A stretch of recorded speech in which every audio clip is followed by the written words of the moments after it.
సమానంగా నా పౌరం ఎక్కడ?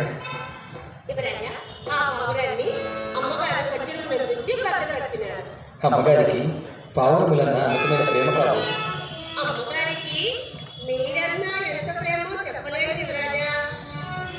అమ్మగారికి నాపై ఇంత ప్రేమ ఉందని ఎరుగక జాబు చేస్తుంది. లేకున్నా ఎక్కువ కాలం చెప్పనే ఉంది.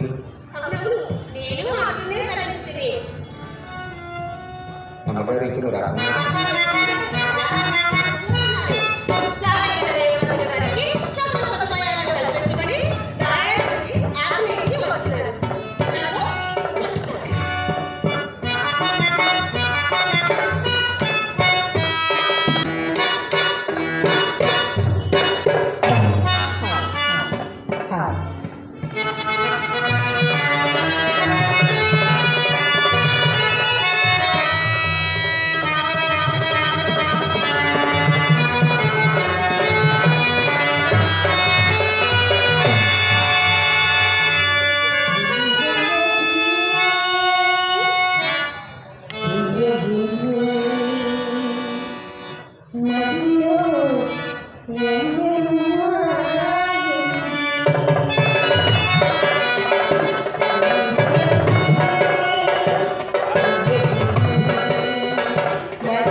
మాతృస్త్రీకి నమస్కారం.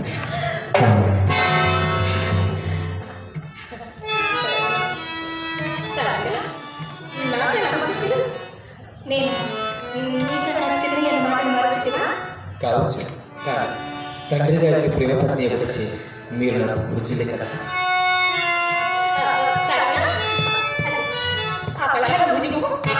అట్లనే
రాగరాగ వచ్చిన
నాపై ఇంత ప్రేమ ఉందని ఎరగక జాబు చేసింది.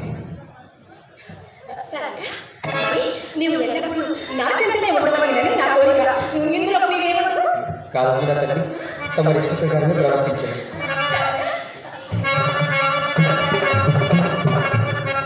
నా మందిరం ఉన్న ఆ చిత్రపటంలో తిరిగించిందిగా అదిగో ఆ చూడు ఉషా కన్యను చేపట్టి తన మధురమైన ముద్దుల వర్షంతో ఎలా చూడు. ఇట్టి శృంగార చిత్రములు చూచుటి అన్న నా మనసు అంగీకరించుకున్నాను.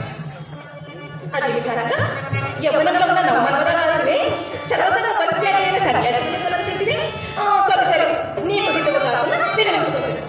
అమ్మా నేను వచ్చి చాలాసేపు అయినా స్నేహితుడు నాకు వేచి ఉంది. పావుల నుంచి పంపివేయను చావని నా వచ్చాను. సారంగా అప్పుడే వెళ్ళలేదు. చూడు మరి మీ నాన్నగారు గోరలేదు కదా. ఈ భవనం నందు నీకు హాయిగా ఆనందం అనుభవించటకు చక్కని అవకాశం చిక్కి ఉన్నది. అది వరణ పుష్పరాజితమైన ఆ పాత్రలను తండ్రి గారి తలుపునందు తనయుడు సేవించబోయా. తలుపునందు సేవించు అర్హత నీ తండ్రికి పడుతుంది. నా మనసుకు మామూలు పడుతుంది నీవు కదా. ఆ సంగతిని ఇప్పుడు ఎందుకు అయ్యా ఎంత వారలేదను వీధికి కట్టుబడక తప్పదు కదమ్మా. మాటి మాటికి అమ్మ అమ్మ అని నన్నేలా చిన్న ముచ్చటవు సారంగా.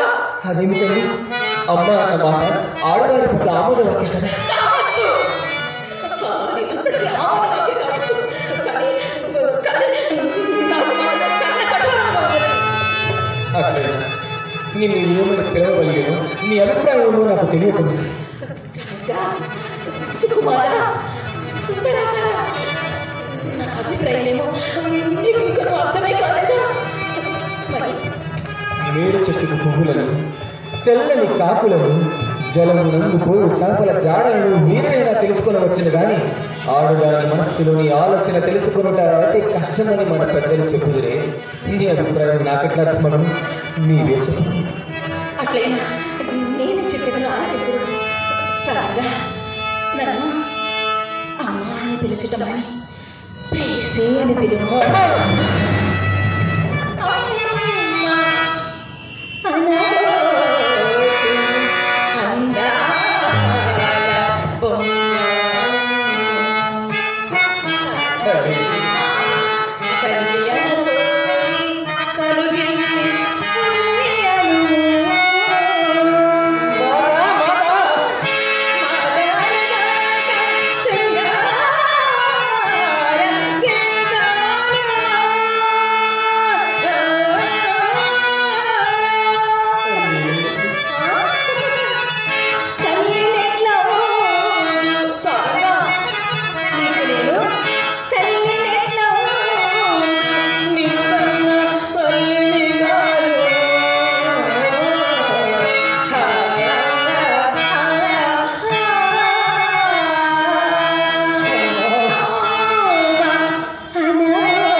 నిన్ను చూసినప్పటి నుంచి నీ మన్మధరూపమును ఏనాడు బయటలో దాచిదిరా ఆనాడే నా హృదయం నీకు అంకితమైపోయినది.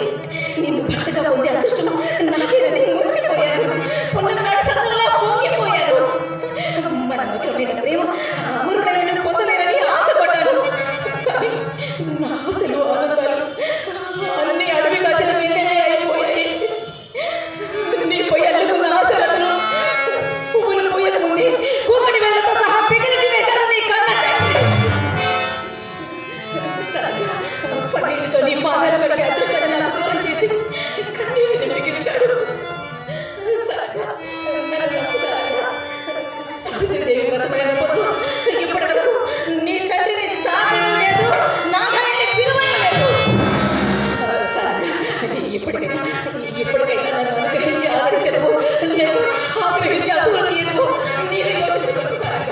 అమ్మా, ఇది బలీయమైనది. దానిని తప్పింపతరం ఎవరికీ సాధ్యము కాదని నీ వెనుమైన ధర్మము కాదు. అంధకారముకు కామంధకారము తోడే గాఢాంధకారము చిక్కుకొనవద్దు తల్లి, చిక్కుకొనవద్దు.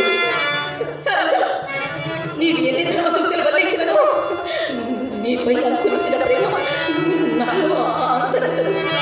చూసారా, కోరికలు నెరవేరకపోతే ఆడదానిలో మిగిలేది అగ్నితత్వమే.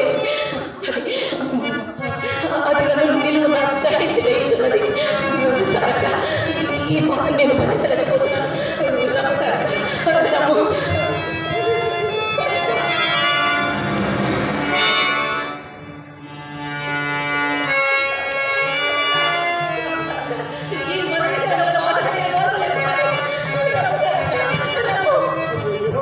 తల్లి, నీ వాడుచున్న ఒక్కొక్క మాట ఒక్కొక్క వజ్రాయుధమై నా హృదయము ఛేదించి బాధించున్నది తల్లి.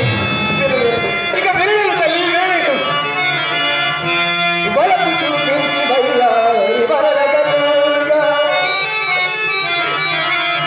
బలపు చూపించి నీతి మాలిన చేష్టలు నెరుమలనే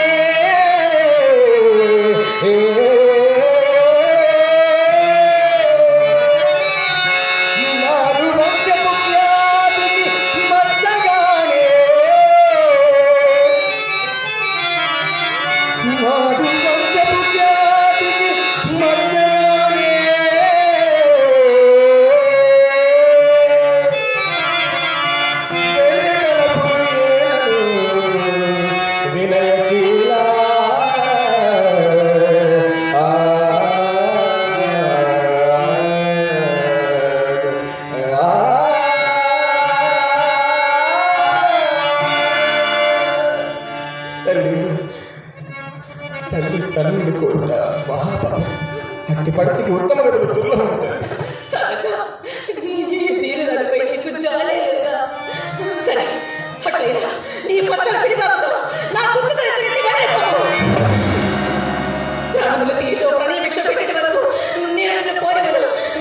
నీ బాహువులు నేను నిన్ను పట్టు చేయించను.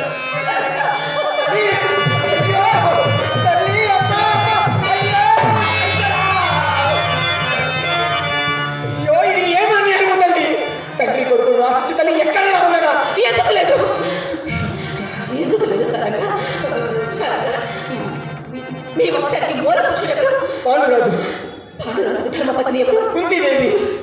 కుంతీదేవికి కుమారులందరూ ధర్మజుడు, భీముడు, అర్జునుడు, ఈ ముగ్గురు కుంతీదేవి కుమారులే. కన్య ప్రళయమును కన్నా కర్ణుని సంగతి కప్పి ఉంచితివే, నీ నెలగలనుకుంటివా? అవును, కర్ణుడితో కలిపి చేసిన కుంతికి కుమారుడు నలుగురు. అందు ప్రథమ కుమారుడు కర్ణుడు సూర్యునకును, ద్వితీయ కుమారుడు ధర్మకుడు యమధర్మరాజును కలుగుట సత్యమేనని ఒప్పుకుందువా? అవును తల్లి, అంత సత్యమేమున్నది తల్లి. ధర్మజులు భానుజ కుమారుడు. అట్లన్న కుంతిని పొందినని అర్థమా? మానవకాంత కుంతి తేజోగలమైన సూర్యుని కలుగుట, మృత్యువైన యముని పొందుట ఊహాతీతములు హాస్యాస్పదములు కావ. వారి అనుగ్రహం వలన కుంతి పొందిన వర పుత్రుడు కర్ణ ధర్మజుడి భావం కానీ కుంతి వ్యభిచరించిందని కాదు. యముడు సూర్యుడు తండ్రి కొడుకులు అయినప్పుడు వారి ఇరువురితో కలిసి కుంతీదేవి కులికిన మాట యథార్థమేగా? ఇందులోకేమందు? నీ రచన సమర్పితనకు నా నమస్కృతి. నీకు నేను చెప్పుతగినంత వాడు కాదు. కానీ తల్లి, తప్పు చేయి వారిని శిక్షించి స్థానం అలంకరించిన మనమే ఆ తప్పులు చేసిన ఆ యముడి బాధలకు గురిగా తప్పులు తల్లి. నేను అవమానించిన ఇంద్రుడు, భగవంతుడు విష్ణువు వరుసలు వరచి సరస్వతిని వరించిన చంద్రముఖి నేనేమి చేసిందో అని నిలదీసి అడిగితే ఆ ప్రేతనాథుడు తల పేలిపోయి మన తప్పు కాదు అని ఒప్పుకుంటాడు. సరగా చూడు సరగా, వరకున్న చోట వరుసలు ఉంటుంది సరగా. సరగా సరగా నా ఒక పక్కన భద్రమైన గ్రంథంలో నీ మృదువైన పెదవులతో ఉంటాడు ఆరోగ్యము. సరగా సరగా నీ పాదమైన ప్రార్థించను.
క్షణకాల సుఖమునకై నీచ కామములకు దాసురాలివై పవిత్రమైన రాజవంశమును అపవిత్రం చేయవద్దు తల్లి.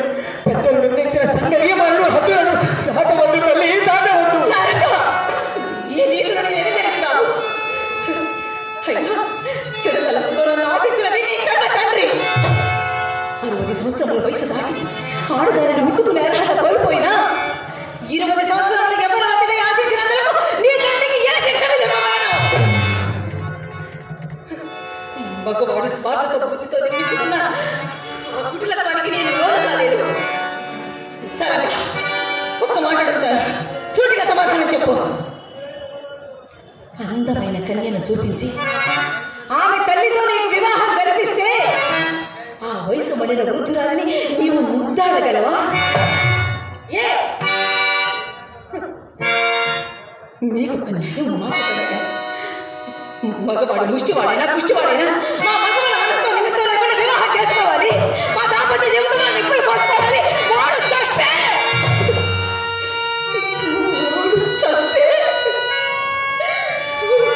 పసుపు కుంకుమలు చెరిపి వేసుకోవాలి. మా ఆనందాలు, మా యవ్వనం మాలోనే గ్రహింపు చేసుకోవాలి. ఇదేనా న్యాయం? ఇదేనా ధర్మం? నేను చెప్పినదంతా కానీ ఏమి చేయక తండ్రి గారి నిర్ణయానికి తల వంచింది తల్లి.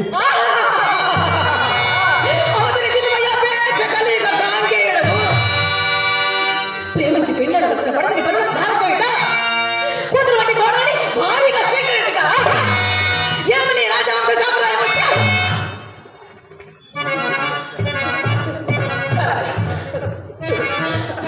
సరిగా చెప్పుతున్నాను. ఆడదాని మనసు ఎన్నకన్నా సున్నితమైనది, చిన్నకన్నా కఠినమైనది. అనుగ్రహించను, ఆదరించను, ఆగ్రహించిన ఆశలకు నేను నాపై నిష్కారణ ద్వేషాన్ని పూరటం న్యాయం కాదు. నాకు ప్రాణాపాయమును విధించి పాప కృత్యములకు పాల్పడమల్లువా మృత్యు దేవతనే నా ముట్టుకుంటాను కానీ నిన్ను మాత్రం ముట్టుకుంటాను. ఇక సెలవు తండ్రి. పారిజాత కుటుంబాన్ని కావలసిన పాపాత్ముడా, ఆడది ఆగ్రహిస్తే అగ్ని పర్వతాన్ని ప్రజలైనట్టు ఈ చిత్రాన్ని శక్తి స్వరూపిణి నేను ఆనందించడానికి మానదు. ఈ ప్రళయమే మహాప్రళయంగా మారి వర్తిల్లుతున్నది రాజమహేంద్రవర నగరాన్ని రాజపాలు చేసేదా, నీ చాణక్య వంశాన్ని శ్మశానం చేసేదా. రసికత్వమే లేని ఓ రాజకుమారా, ఆడది సిగ్గు విడిచి అడిగితే వద్దు పొమ్మనే నీవని తప్పమని కోరుట నాదే నేరము. నీ ముఖ సందర్భమే మహాపాతకము. ఆఖరిసారిగా ఈ మాట కూడా ఆలకింపు. నీ మాట పేదముగా భావించి నిన్ను ఒక మాతృ దేవతగా తలంచి నా స్నేహితుడు చెప్పిన మాట లెక్క చేయగా నీ చెంతగా వచ్చేది నాదే నాదే నేరము. అమ్మా అని వచ్చినందుకు అదిగా భావించమంటున్నావే, కాబట్టి ప్రాణములే తీర్చనని ప్రతిజ్ఞ చేస్తున్నావే. నీచమైన కామములకు దాసులను పోయావు, మాతృభావాన్ని మంటగలిపావు, రాక్షసత్వాన్నే మోక్షమంటున్నావు. సరే, నువ్వు చేయదనేది ఏమంటున్నావో నిశ్చయముగా చేసుకోండి. అమ్మా, కానీ ఒక్క మాట ఏమన్నావు? ఈ గౌతమ నగరాన్ని గంగపాలు చేస్తావా? మహాభారత కావ్యం కలిసిన ఈ నగరం పతనమైన నాడు నీవు ప్రాణాలతో జీవించరు. పరపురుష అపేక్ష గల పడుచులకు ప్రాణ జీవిత తల్లి